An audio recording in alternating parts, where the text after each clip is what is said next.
the Reformation said that the principle of interpretation is private judgment. And basically, Luther thought anyone in good faith who interprets Scripture in good faith will come to the same conclusions as me. So if they don't, they're just not in good faith. But of course, that becomes preposterous. You end up with vast numbers of people with vast numbers of incompatible interpretations of Scripture. And what that means is the whole concept of public revelation becomes preposterous.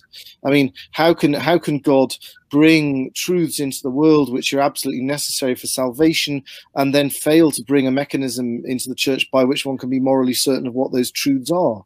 So the idea that there is no visible church that can objectively guarantee the possibility of professing the true faith without error, once you give up on that, then you've basically rendered divine revelation absurd as a concept.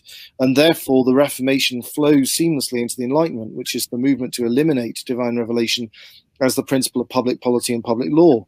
But given that man can know the existence of God by natural reason, and therefore knows that he needs to be told by God how to worship him in an acceptable manner, if there is no way furnished by God to tell us how to worship him in an acceptable manner, that implies God doesn't exist.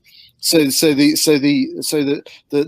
holding of divine revelation below the waterline by the principle of private judgment leads inexorably to the holding of divine of the idea of theism below the waterline as a principle of private judgment and as of public policy. And so you end up with a violent secularization of the civil order and its replacement with secular ideology, which is more or less, welcome to the 21st century.